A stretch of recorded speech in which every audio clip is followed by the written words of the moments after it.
we're going to get started. I hit the big red button. That's good. Hopefully everyone's in the right place. This is Selling Drupal, which is a very odd talk for me to be giving, and I'll talk about why that is in a minute. Let me just ask, how many of you are actually responsible for sales in your company? I was until 2 days ago, so that's good. How many of you participate in sales for your company? Interesting. How many of you, by the way, do what we call sales engineering, which is the technical estimation and the explanation of how things work? Okay, you'll enjoy this, I think. So it's a good mix. I'm also, well, I'll give you the quick overview here. My title actually changed 2 days ago. I used to be the Director of Professional Services. I'm now the Director of Innovation. Ooh. Yeah, good thing. I work for Palantir, a firm out of Chicago. I've been there 10 years. I live in Augusta, Georgia. But I've never been to Florida Drupalcamp, which is really weird. It's just a little far for me to drive. That's okay. I'll give you a quick, the reason I say it's weird that I'm giving you this sort of talk on selling. This is an overview of my career, a flashback to 2001. The first professional presentation I ever gave in the tech industry was in Orlando at the Florida Press Association. I was working for the newspaper in St. Augustine at the time. And that presentation was on managing developers and developers as managers. And it was fascinating because it was me, who was a manager and a developer, talking to a room full of people, half of whom were developers and the other half of whom were managers, and none were both. And it was like, well, how do you two start talking together and working together? So my career is largely built on bridging gaps between different organizations and different parts of organizations. Yeah, I started with the graduate student. I was actually trying to become a college professor. It did not work out. But luckily for me, in 1995, I discovered HTML and that we needed to know it. There's a long story I'll be happy to tell you later. I became a webmaster back in the day. I started doing this in 1998 professionally. I was working for a small newspaper in Arkansas. Went on to, like I said, St. Augustine, the online director. This shaded area on this map is the Drupal intersection of my career. Actually ended up in Augusta at the corporate office for the newspaper company, where I was doing some product management, and at one point my boss said, hey, we're about to use our proprietary scripting language to build a CMS. Please go find me an open source alternative. This was in 2004, and I came back with a report that said, well, you could use Mambo, which is what Joomla used to be called, or you could use Drupal if you wanted to do these kinds of things. I'm doing a talk at Drupalcamp in Nashville, secret, about management, excuse me. And it's about knowing yourself and how to control your own impulses. One of my unfortunate impulses is I have a temper. The temper, fortunately, only comes out when crap like that happens. I'm a technologist who hates technology. Anyway, my real Drupal career started down here as a senior engineer at Palantir. I became a team lead, then a sales engineer. I literally did all of the project estimates probably from 2012 to last year. All of them, which is crazy. And then I took over sales as a result, which I just stopped doing, which is great. I don't like sales, actually.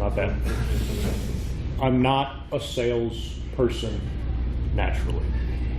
We'll talk about that some too. We are, however, going to talk about what the heck sales is, what you're selling. What we're not going to talk about is a lot of Drupal, oddly enough. There's a little bit of Drupal in here, and you'll see why in a little bit. But my point is I come from a technical background. And I got sort of thrust into sales, which I think for many people working for smaller firms is exactly what you're faced with. Right? You get pulled into the sale because they need someone to explain something, or they need someone to put an estimate together, right? And so you end up being a part of pitches, but you don't have a lot of formal training and things like that. So I put this together. None of you were in Vienna, were you? Drupalcamp Vienna? Okay, this is a repeat of what I did in Vienna. So if you saw it there, you're going to see it again. If you didn't see it there, you're going to see it for the first time. Awesome. So what the heck is sales? And the big thing that I would ask you is, what are you actually selling? Right? This is, a lovely little screenshot of one of our clients. This is one of our first Drupal 7 responsive sites from about 2012. Very exciting. It led to a lot of additional work for us. And the other great question I have is, what do salespeople actually do? Again, how many people are doing sales in this room? Like 4 or 5? 2? Okay, 2. You guys know what you do. Do the rest of people in your company know what you do? I found myself spending a lot of time explaining to people exactly what I do, or trying to, more like what the goals are, and then what the process is back from the goal. Yeah, I'll stop for a second and go sympathy for the salesperson, especially in small companies. So Palantir were 40 people. We used to be a lot smaller than that.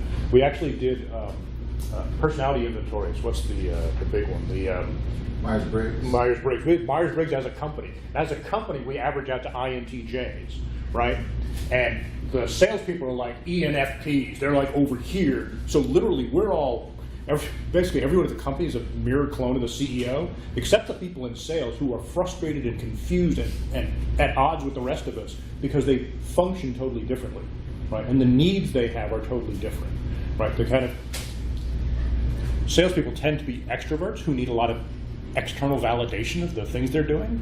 And if you don't understand what they're doing and you don't reward them for what they're doing, or at least say, hey, I saw what you did on that sale, that was great, they get really, really frustrated and they have trouble articulating. So there's some really interesting things to know. What salespeople actually do is, again, try to connect opportunities to talent, right? They try to make sure that the business keeps running. They try to say, hey, here's a great way that we can leverage our expertise to help someone else. That's in the best case.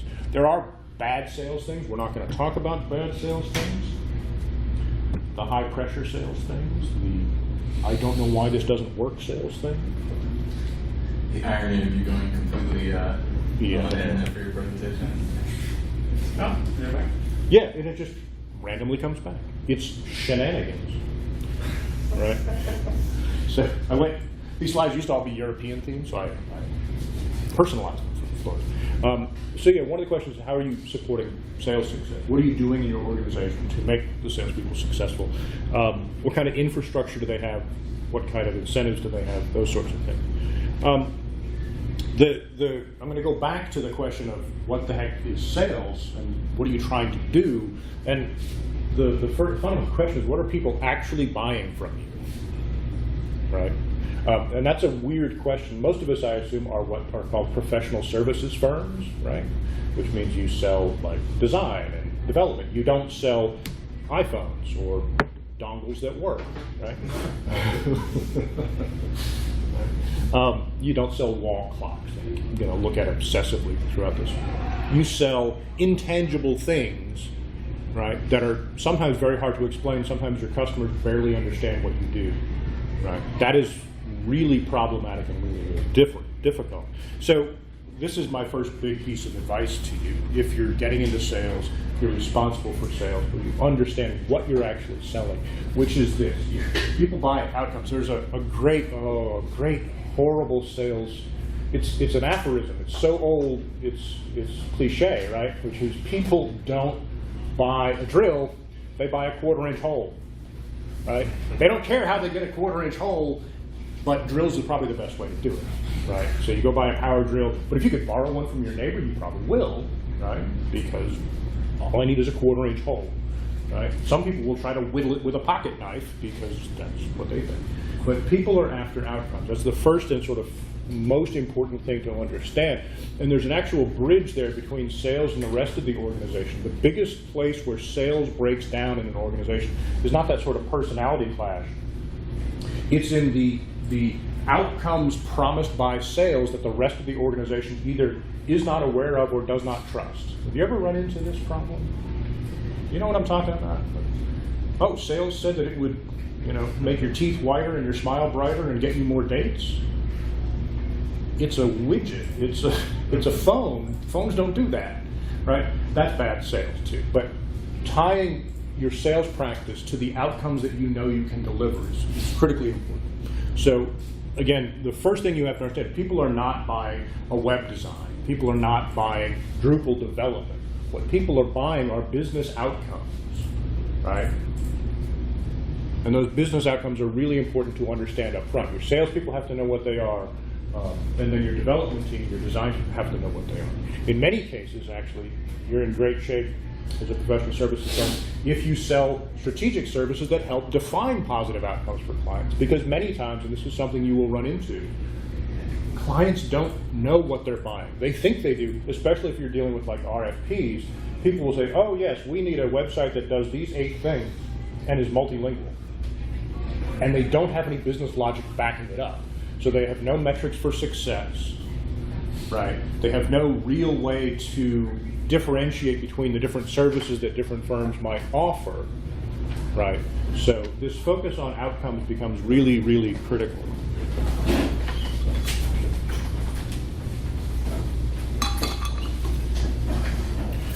So, fancy slide of outcomes, right? Just us showing off. So, there's a second piece to that. And this goes really, I mean, I spent really, I would say, 3 years doing sales full-time. And I use what is called the trust selling method, which is an actual thing, as opposed to like the high pressure method, or there's all kinds of ways to sell things. If the client is actually buying an outcome from you, what really is going to convince them is that they trust that you can actually give them that outcome. So if I go back, actually, like to some of these clients, I can tell you why we landed them. PRI we landed because we had done foreign affairs, right, which is a big magazine, national and worldwide audience. They understood at Cleveland Clinic we landed because we had done University of Michigan Health, which I showed you, and we had done Children's Hospital of Philadelphia, right? And because our CEO's father was the first heart transplant patient ever at Cleveland Clinic. So sometimes you leverage those things too in your sales process. For those of you who just walked in, we've been having this intermittent problem. We'll be back in a minute. Mass.gov we got because literally the RFP was so complicated, forgive me for recording this, so complicated that when it came out, I think 20 Drupal firms looked at it. I think only 4 of us actually filled it out.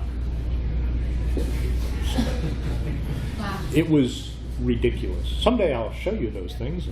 But all of those are cases actually where the people came to us because they said, oh yeah, you understand the space that we're in, right? I was just talking to someone outside, like there's 3 basic reasons we lose projects, and one of those reasons is you don't have enough expertise in our industry. Like we have a client, a returning client who's on Drupal 7, they want to rebuild their website, and they just told us no, we're going to hire a firm that has expertise in higher education branding to redo all our branding first.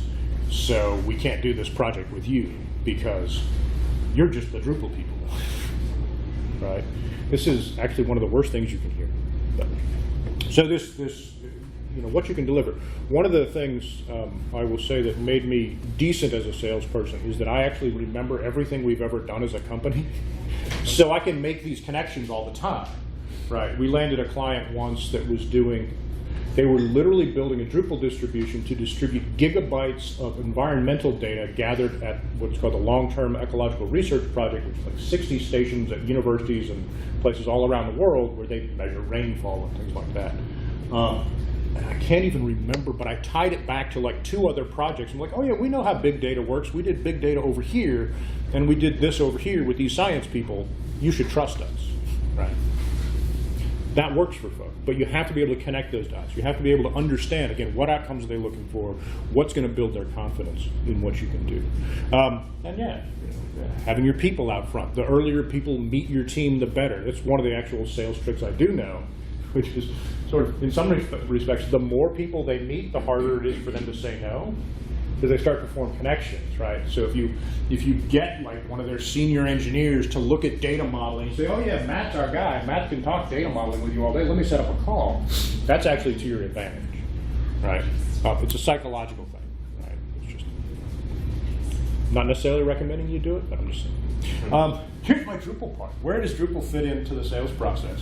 When it's valuable to the client's goals. That is the only time when Drupal matters to the client, which means 90% of the time it doesn't matter in any way, shape, or form, right? If you can build the whole thing in Squarespace, they would. If you could build it in WordPress, they probably would. Most clients care about the most effective, best return on investment strategy. There are cases where, especially in higher ed and some other industries where Drupal has really good penetration, that people will come and deliberately look for Drupal. But in most cases, it does not matter. I know firms who are very successful selling Drupal and never talk about it at all. right? Because it's not relevant to most of their clients. Most of our clients, it is relevant to them. However, what's fascinating is, probably in this room, how many of you, by the way, work for firms that do Drupal services? Right? And we all work for different firms. There's a real challenge in the marketplace because there's so many of us, and we're all trying to do the same thing, and Molly's sitting over there, one of our distinguished competitors, who handed us mass.gov because they refused to bid on it. Because it was too complicated and risky, literally. Thank you, by the way. So, one of the problems we have in places like Cleveland Clinic, by the way, which I showed you, is not built in Drupal. It's built on Sitecore. Because we do a lot of work with hospitals. Hospitals, their marketing folks are great, and they're on the forefront of a lot of stuff, and their IT departments are all, in many cases, sometimes they're not. I know some that aren't. I know some that are, and some that, actually the ones that we've worked with are all pretty good, so I'll say that. But their IT departments, because of the tech stack that's common to hospitals and things, is almost entirely Windows-centric. So they love Sitecore, right? So we've actually grown our business by playing nice with Sitecore developers. Because we don't do Sitecore, because it's all in .NET, and we don't have any .NET programmers. But we'll be happy to do the strategy and design. We're actually, for Florida folks, I'm getting ready to launch University of Miami Health System. But that's a Sitecore build. But we did all the design and strategy work for it. So there's an interesting question. Are you a Drupal firm? Are you a solutions firm, right? What's your outcome? So if WordPress is appropriate, great. Heck, I think there's some of our clients that we could build everything in what the heck am I using? One of the static site builders. I can't even remember the names of things anymore. Jekyll. Yeah, Jekyll. Oh, I'd love to build a site in Jekyll. It's like, oh, you need a 10-page website up in time for graduation? Jekyll. You don't have to make any changes after it goes live? Jekyll. I can build you a Jekyll site in 3 days. That'd be awesome. Anyway, this is just to reinforce that point. When it's valuable to the client's goals, right? Is contributing back important, right? Is making things better. That's one of the reasons why universities love the Drupals, right? Number one, so many things like Sitecore charges by the seat. That's their software license. So if you have 10 editors, you got to pay for those, right? That's painful. That's painful. I mentioned foreign affairs before. We did foreign affairs originally because I'm pretty sure they had a payment of at least $250,000 due on their CMS if they didn't get off the platform, just to keep their license going for a year. And they were just like tired of it, right? So it's like, wait a second. We'd rather invest the money where it's going to get us more value for our business and give us more control over things. That is frequently a good argument to make for the open source piece. But it's not really where I'm going to spend a ton of time in this presentation. So I do have, hey, here's some lists of things that Drupal has that are resonant, that clients do respond to. Tools for making conversions, lead conversions. How do you build pages to drive people to other content? How do you handle related content? Things like that. The features that it has, the time to market. Often you can do the Drupal certainly faster than a lot of bespoke projects. Ease of use, right? Licensing costs, systems integration, the total cost of ownership question, vendor options, et cetera, et cetera. The warning that I have for you is you also have to be very clear who you're selling to. Because these features break down into totally different buckets depending on who you're talking to. One of the most fascinating things that's happened in the 10 years I've been at Palantir is that we used to sell to these people, right? These are your CTOs, these are your developers, right? Very often our inroad to a client was, oh, hey, I met your senior developer at Drupalcamp, Florida. He was, she's looking for a new website. Great, they love this stuff. The big shift that we've seen is that we're no longer selling primarily to CTOs. We're selling to CMOs. The chief marketing officers don't give a crap about this stuff, right? It's just a fact. They don't care. That's someone else's problem. That's someone else's job. They care about this stuff, right? And then you've got your sort of IT heads, the people who, sort of the bean counters and things like that. I love procurement professionals. They're important and special, and this is what they care about. Right. We have, there's a trend going on, if you're not aware of it, by the way, of universities in particular are going out and pre-qualifying vendors and signing master services agreements so that when they have a project come up, they don't have to go through a full RFP process. They just say, oh, hey, we've got a list of 5 qualified vendors. Let's send it out and have them bid on it. We have that relationship with at least half a dozen universities right now. So, by the way, if you're in sales, keep an eye out for those sorts of things because they're going to happen, especially down here in Florida where you have lots of good universities. But my point here is, you know, if you touch different parts of the elephant, you think an elephant's a different thing, right? It's a tree, it's a snake, it's no. So be careful about who you're pitching to and what you're talking about, right? And be aware that you may have to sell all 3 layers of that organization. Right? You may have to sell the marketing people, you may have to sell the technical people, and you may have to sell the financial people. And in fact, you probably should. I will tell you this, Asha, the number one reason why I think our sales efforts die is that we're talking to the wrong person. I'm going to keep going back to Molly. I'm sorry. If I kind of, I know you're not obsessed, but your company took one of our leads basically because we were talking to the wrong person. Like we were talking to these people over here, and you folks were talking to these people over here. The next thing we know, they're like launching things. Like, what just happened? Well, they were talking to the CMO, and we were talking to like the director of something else, right? So there's also a sort of level of the organization problem, right? Are you selling to the C level? Are you selling to the D level? Are you selling to the like M level, the manager level, or below? And the secret fact that I will tell you is the higher up you get, the faster, the better off you are, right? It's that simple. We had a project, great project, huge project, loved the project.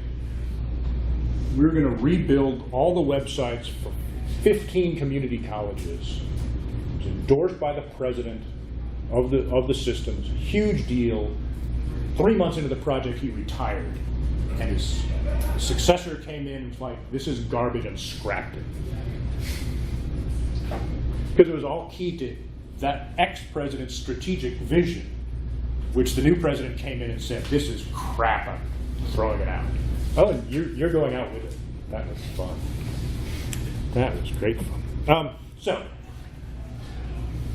let me start again with some sales basics. Now I'll give you the frightening parts. So your pitch sets client expectations for what success actually means, which in many cases means you're going to have to do some research about who your client is, what their goals are, what's common in their industry. You have to be able to walk the walk, you have to be able to talk the talk. You have to be able to go into them.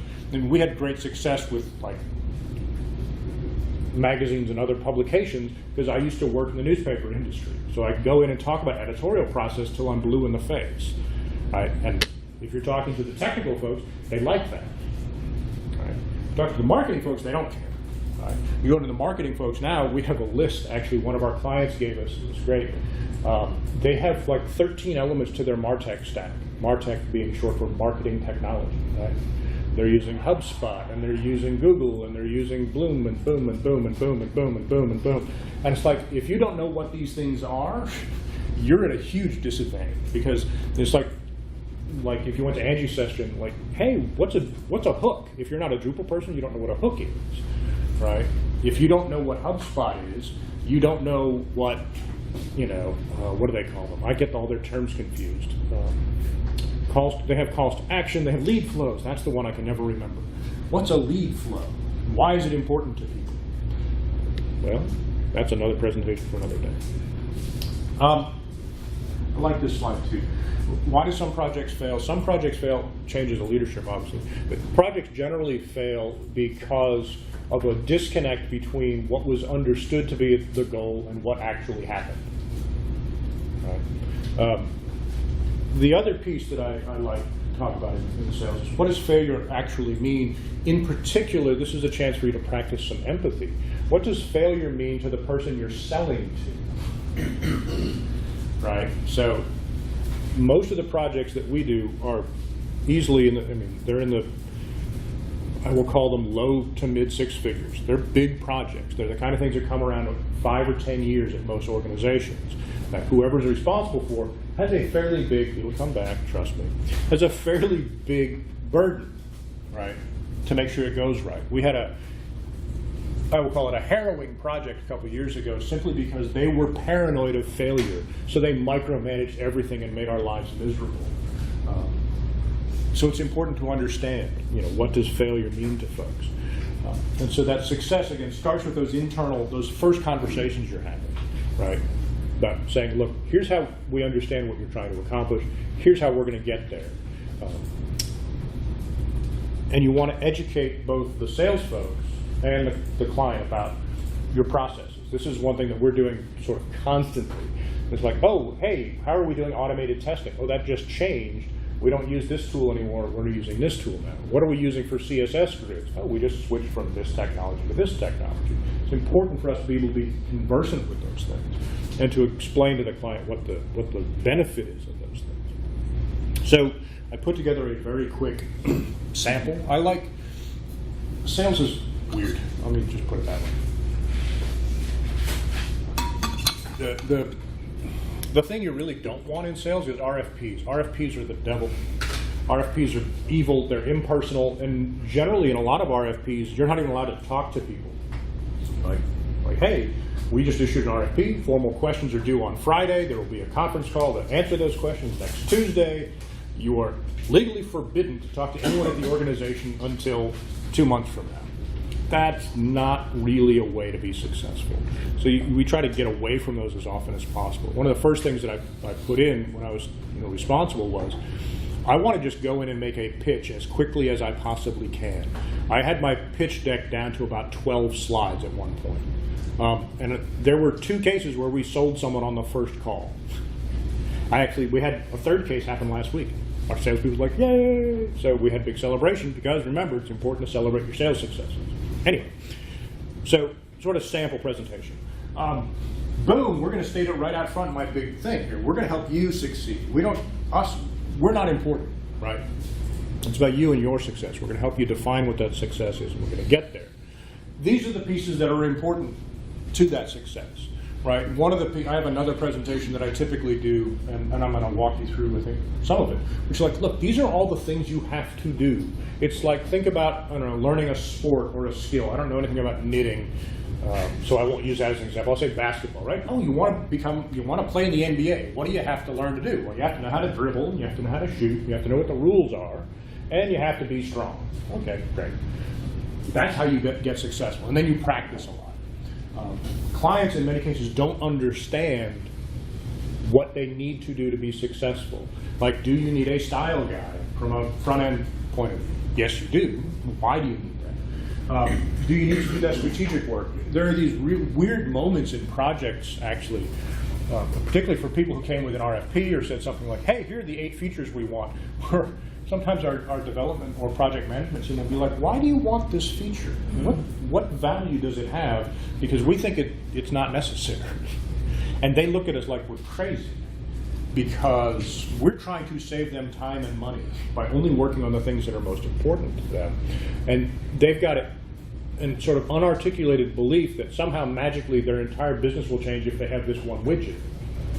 And that's not true, right? One of the more painful conversations you get to have with people around the kind of process changes that happen. My favorite is content personalization. Everyone wants to do content personalization, and no one wants to write the copy for it. I had a client, lovely client, actually great project, and they wanted to be able to build personalized landing pages for all of the books that they publish, and they're a publisher, and they publish like 3,000 books. And I said to them, that's great, who's going to build these pages? And they're like, maybe Ellen? I'm like, well, when's Ellen going to fit that into her schedule? And Ellen's like, I don't have time for this. Like, yeah, you can make it easy. And I'm like, you could build it in a half an hour. She's like, yeah, no. No. So I spent 5 years working in newsrooms. Anytime you change a production system, there are always unexpected consequences to those things. And it's part of your job to help the client understand those things. And so when we're talking about, like, hey, we're building a website, it's going to last you for the next 10 years, it's going to be awesome, we need to make sure that these foundational things happen, right? So I have a longer presentation where I walk through all of these things. Like, yeah, these are sort of the 8 things you have to think about. And it's fascinating to walk clients through them, because they're like, well, I didn't really think about user experience design. You're just going to design something, right? Yes, and then we're going to do usability testing on it to make sure that your conversions happen the way that you want. We're going to make sure that Donate Now button is big enough that everyone sees it, but not big enough that it looks like a banner ad and they ignore it. We're going to make sure that it's better if it's orange versus red versus blue, et cetera, et cetera. You know, these sorts of things. And many of the things that show up in this list are things that budget-conscious clients want to cut. So you have to, there are times when I say to our team, okay, you're going to have to do actual sales on this sale. Like, you actually have to convince them of the value of, you know, UX design, of user testing, of X, right? Because they don't understand that it's necessary. So you might see an RFP, and the RFP might talk about like these three things: front-end development, back-end, and deployment. This is what they need, and they haven't done any of this work. And those projects always go badly, unless you cut them off at the beginning during the sales process, oddly enough. Because if you get into the project, it's too late. Because the salesperson has already promised an outcome and a process. So, yeah, strategy. This is the kind of thing we walk people through. Like, hey, there's some technical strategy that we have to do. There's user research. There's analytics. There's all of these things that we can do. Right? We should do content and design audit. We do a lot of this. Hey. Content audits are fun, right? Like, my favorite, we did a site for a hospital, and they had, I don't know, about 10,000 pages of content, and to their credit, their product owner looked at the analytics and realized that, you know, 95% of his traffic came from 100 pages. And so his goal was to get the site down to 500 pages and to get the medical terminology on those pages down to less than 250 words. Because I actually know someone whose entire job is making sure that things published by the University of Arkansas medical folks can be understood by people with an 8th grade education. That's her job. She has a PhD in this stuff, right? Like, oh, you have leukemia. What does that mean to your diet or whatever, right? And have you ever been to like a hospital website and they like otolaryngology, or, you know, they're using words you have no idea what they are in the navigation. Where, like, you know what I'm talking about. Yeah. You want like, my throat hurts, and they're talking in Latin or Greek. So content audits, these are important. I mean, you know, user experience design. And again, this is in the sales presentation where we're sort of walking through. Look, this is the stuff that we do. This is what we're going to do on our project.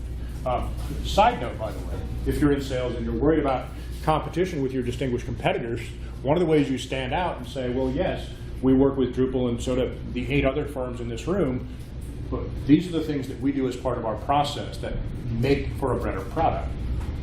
Come on. There you go. Right? So, yeah, content strategy, usability testing, things like that. Yeah, we walk through this again. How do you do front-end development? Why do you need a design system? Why do you need to do these sorts of things? Why is accessibility important? This is my other big warning for you if you don't know. All of those university master service agreements that we have all insist on WCAG 2.0 compliance. It's contractually obligated. Hello, come on. So, yeah, back end. The big thing really is they want to know you know Drupal. They want to know that you know how to integrate with their systems. That's a big weed out for the most folks. And so it's important to be able to talk about those things. Continuous testing is, again, one of those value adds, right? There's something that came up at the end of Angie's session. People ought to be doing continuous integration testing. It ought to be part of everybody's process. It's really critically important for most websites.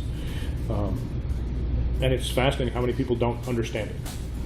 So having some base understanding of why it's valuable, why it's important, becomes important. So this is my other big thing. You sell confidence. We're talking about, you want the client to be confident you can deliver the outcome that they need. And you sell that really through experience. Right? That's how people come to you.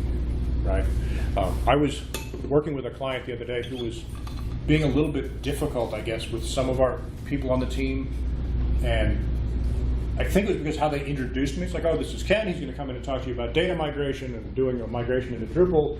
And here's all his past experience and blah, blah, blah. And I walked in and they just like they like wrote down everything I was saying after kind of ignoring sort of junior people on our team. And we debriefed after that later. Like, what just happened, right? I didn't do anything special, but I was treated with confidence because I have the perception that I have a lot of experience, right? So one of the things you want to be able to do is be conversant with when you're talking to a client. It's like, hey, I'm trying to do this thing with, say, Banner. Banner's a pretty popular piece of education software. If you've worked with it before, you can say, oh yeah, we were doing something like that with Florida Gulf Coast University, and here's how we implemented that, right? Or, yeah, that's very much like this other problem. And it's really, especially if you're talking to technical people, it's like it really just comes down to a data flow problem. As long as you can get data out in one of these formats, you'll be fine. Right? One of the oddest confidence stories I ever have is anytime you deal with someone who's trying to migrate off of Oracle.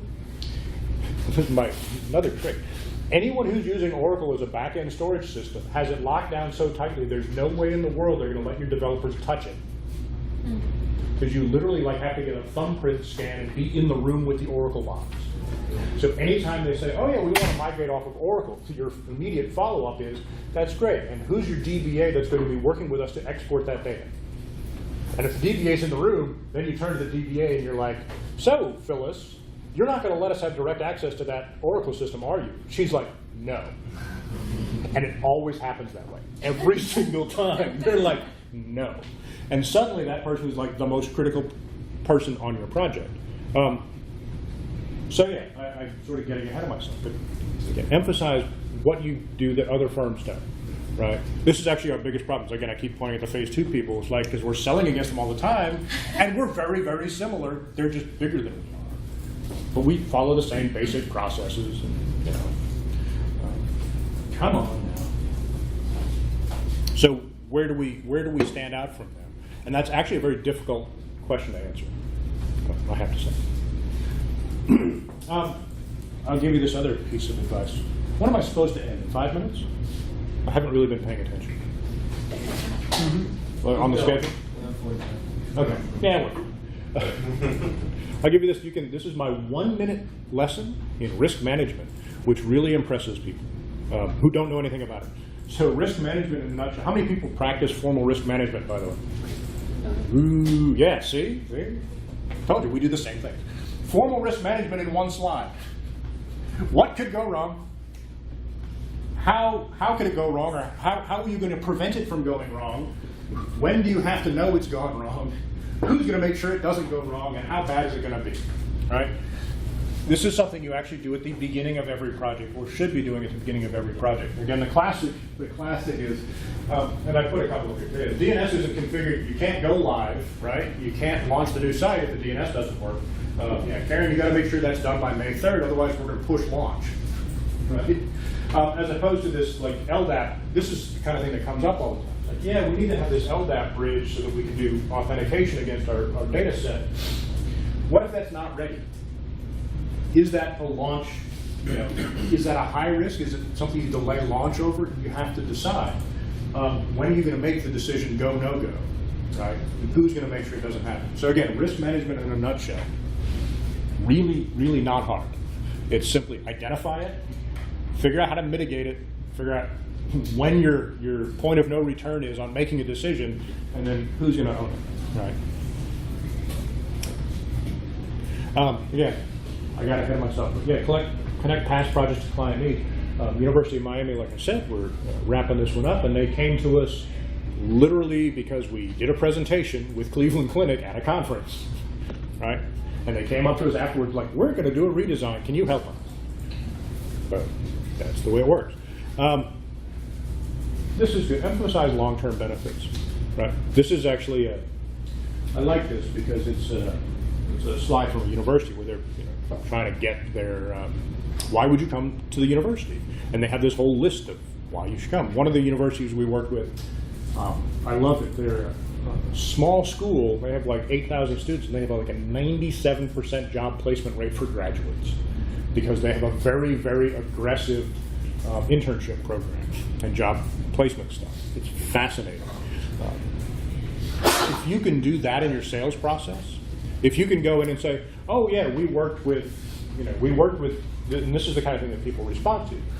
We worked with Hospital X, and their call volume dropped by 30% after the relaunch, right? Because call volume is sometimes an indicator that people can't find information on the website, so they improve, et cetera, et cetera.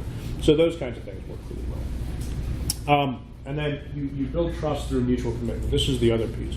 Remember I said before, like your product owner, the person who's responsible for this on the client side, probably has some risk going, right? They probably have some skin in the game. Do you? What happens if this project fails for you, right? I had at least one case where I knew if the project went badly, the client was going to get fired. That was a fun conversation to have too. Like, how am I going to prevent you from getting fired? Right? Without ever actually saying it, but we both knew it. So that was exciting. I hit the wrong button. And yeah, guide the client to the right outcome. It's a conversation. There's a phrase we use all the time actually at Palantir, which is don't be transactional. Right? It's not like, again, they're not buying a phone, they're not buying a dongle that works. They're buying, again, a professional service. So it's your job to help nurture them to the right outcome. So explore how you're going to work together early in the process, and especially in the sales process. Like what tools are going to use, right? How are those tools compatible? We have clients, typically, we do everything GitHub. We provide Jira. If you don't have your own, that's great. We have a client right now that provides both of those things for us because they want to use their systems, and that's okay too. Yeah, these are some of the stuff we use, and now I'm going to, oh yeah, here's the last bit, and then we'll go to questions if we have it. When do you talk about costs? There's another great sales aphorism that the first person to mention price loses, right? That's also true in salary negotiation. You discuss costs after you establish value, right? So after you've gotten the client excited about the work that you can do and the outcome that you can deliver, then you can talk about costs, right? But not before. Right? Because if you just go in, most people, even if they won't tell you, they have a price in their head of what they think is reasonable, right? If your car's making a clanking noise, you go to the mechanic and you're like, yeah, as long as it's less than $800, I'm just going to approve it, right? But if it's more than that, I gotta think about it, or whatever. The people you're selling to have that in their head too, right? They've talked to their peers or they've done it before. And they're like, yeah, if this goes above $80,000, I don't know what I'm going to do, right? So what you have to do in many cases, this is particularly true if you're selling to the wrong level of the organization. If you're not selling to the C level, if you're selling down here, they may know they've got $80,000. They may also come to understand that they need to spend 3 times that. They either need to introduce you up the chain, or you need to get up the chain, or they need to start selling internally up the chain, which is a very difficult process. Right. So I guess there's 2 points to this. Number one is discuss costs after you establish value. And number 2, discuss costs after you determine who actually controls the budget, because that's critically important. So I also like to give this to people, like, hey, this is where our budget usually goes, right? People in the back frantically taking pictures. It's okay, they're going to put the whole thing online as well. And I like to use percentages here so I don't have to use real numbers. But these percentages generally stay the same depending on the, no matter the size of the project. Now sometimes they change, like PM will go, project management will go up for some. Some people don't need usability testing or it's already happened, et cetera, et cetera. But it's a good guideline for folks. And then you can start putting value to stuff. You can say, oh, because we'll have clients who came in and they're like, oh yeah, we're thinking about this and we've budgeted $100,000 to do development. I'm like, great, that's 35% of your budget. Now, where's the rest? And that is where having trust and confidence is going to make this work. So my recap slide. I'm only 2 minutes over. Sell to your strengths. We are not selling used cars, right? You're selling an outcome, and you're selling a relationship, right? You're selling,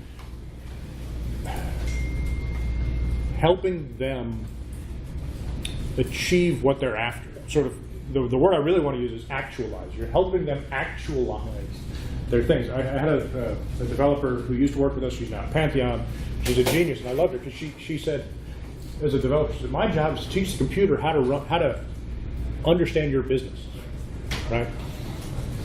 And so getting that across, right, is really critical. So yeah, define a value proposition, have a distinct message, sell to outcomes, right? This is really where you hook people. If you're able to go in, this is where like the e-commerce people, like commerce guys, have it great because they're able to go in and they'll be able to say, look, we instituted this system, we cut $100,000 in software licensing fees and increased sales by 30% in 6 months by following these best practices. That's an easy sale. The folks at like Lingotech have great stuff for this, right? It's really easy actually when you're a product company. It's easy when you're a product company. It's much harder when you're a services firm.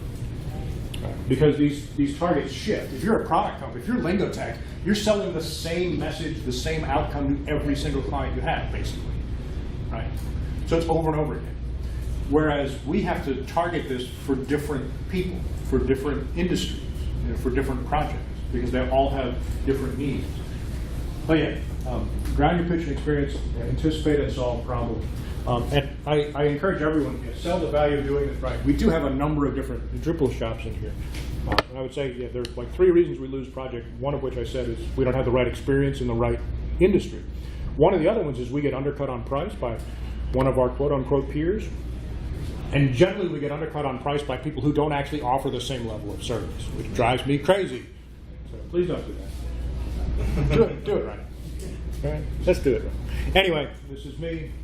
You can leave my contact information. I apologize for the flicker and the occasional cursing, and thank you for staying a little late. I'm happy to stick around and answer questions, and I'll be here all day, and I'll be here tomorrow too. So, if you have any advice on this, I run into a lot. I compete with what I call the kid in the garage. Yeah. I get a lot of that. So everything you said, first of all, I appreciate that was very helpful to me. I deal with a lot of those and Yeah. reinforce. But that I struggle with. Convincing them. I can show them value in slides. I can do all those things. Yeah. But a lot of times it's simply, well, my nephew knows Drupal and can get this up in a week. In which case you might end up just selling a long-term support relationship. The other thing that I was saying is, Then you're supporting a pilot.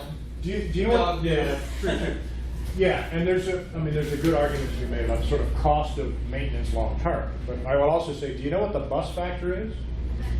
Oh, I love the bus factor. Anyone know what the bus factor is? It's the number of people who, if hit by a bus, will screw your project. And when you hire your nephew in your garage, the bus factor is 1.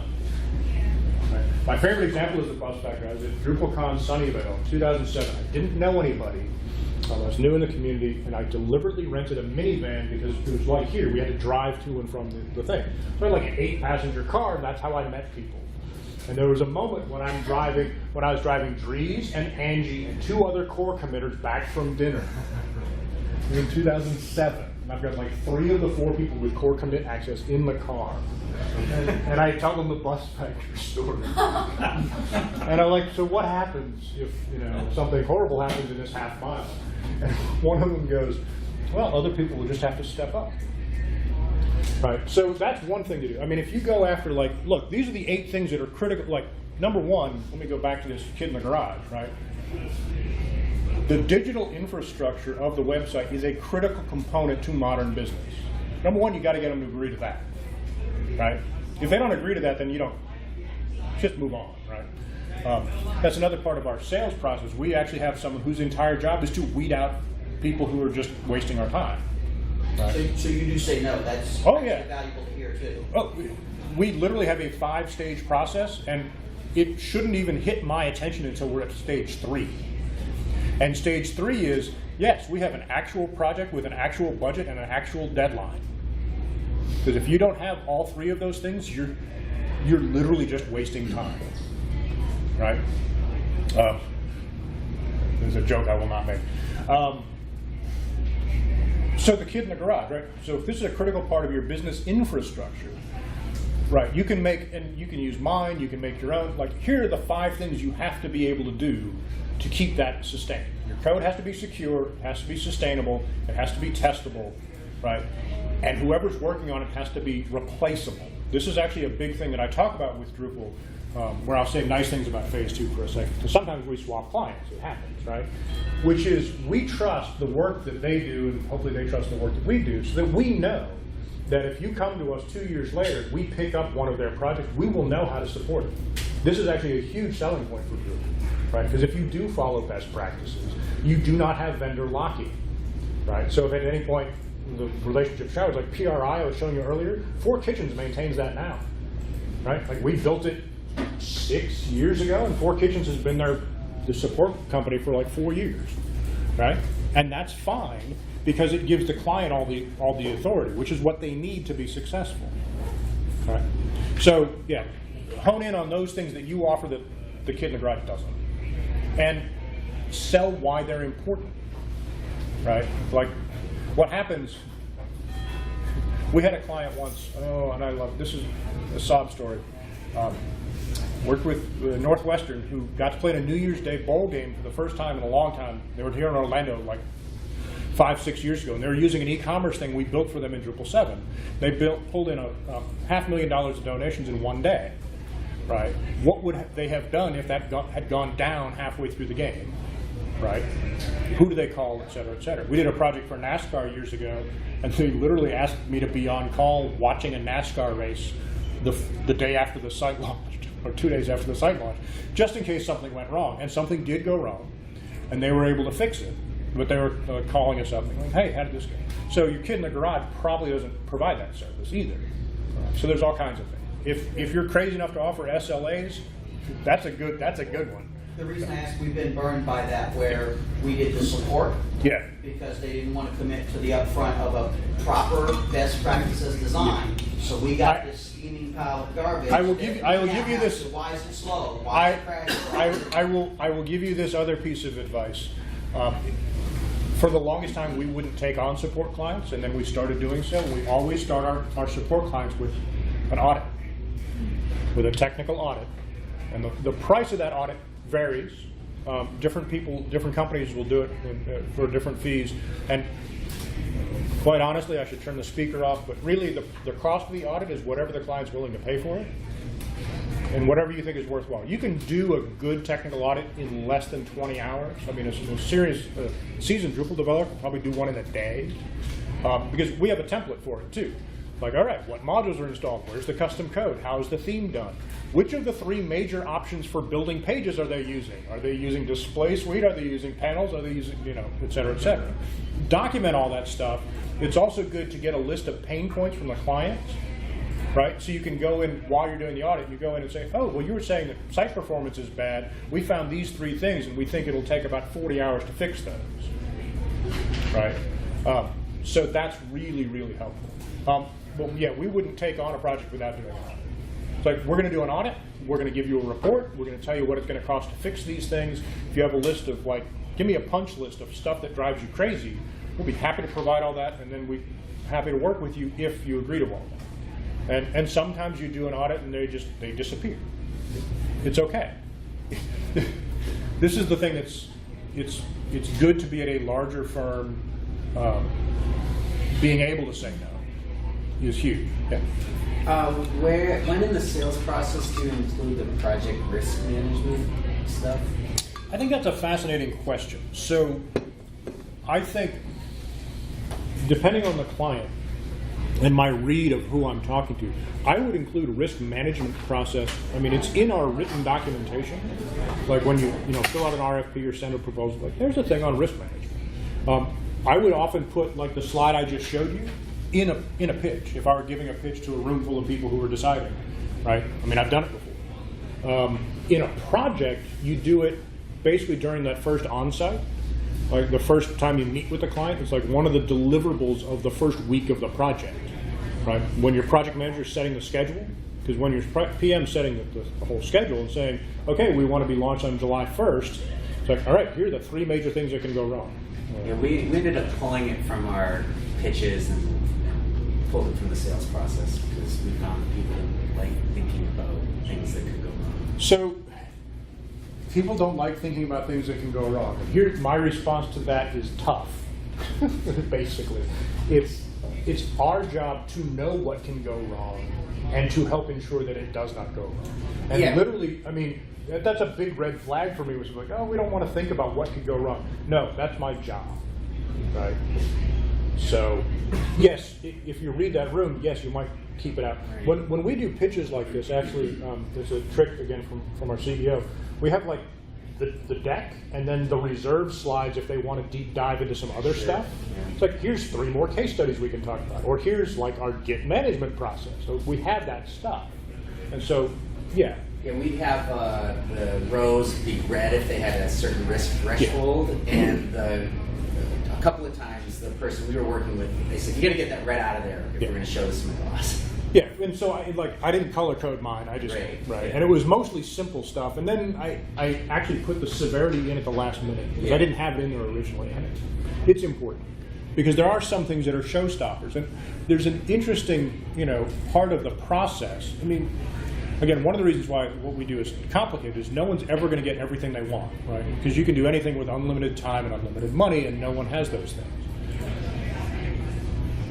So they become like the LDAP example that I had there. It's like, okay, your team, like LDAP is one of those things like Oracle, like they're not going to let you touch their LDAP config, right? So you got to find whoever the sysadmin who's in charge of that, and they're responsible for stuff. And so if one of the project risks is, hey, we got to upgrade LDAP from 3.0 to 4.5, that's on them. Yeah. And the question for the team becomes, what do we do if that's not ready? And how an organization frames and responds to those kinds of questions is critically important to success, actually. And so helping them do it in best practice, there's a great tool. We wouldn't use in the sales process. Have you used a RASCI matrix? Yeah. RASCI matrices are great, right? RASCI is, what is it? Responsible, accountable, consultant. And informed, right. It's just it's the communication track of who needs to know what, or who's in charge of this thing. Yeah. So who's responsible and who gets to say yes or no. It's a great tool, but no, I would never use RASCI matrix in a pitch. But I would do like simple risk log, like, hey, here's and I do it in a sort of casual way, like I did, like, here's everything you need to know about risk management in a minute and a half. Right? We started including the more general stuff in like an assumptions section, like assuming your team can do this stuff, this project will go the way we're thinking. Right. Yeah, and we have to do that in the contractual language. We have assumptions, and they're often very clear things. It's like, yes, this will be provided, and yada yada yada. It's the assumptions where you put in like, yes, we will not have any access to Oracle, and we assume that data will be output in one of the following formats. Actually, we usually just say in an agreed upon format. Right. Any other questions? I mean, there's tacos, I think. Thanks. I think they're tacos. Again, I'm happy to stay here and talk about this stuff all the time.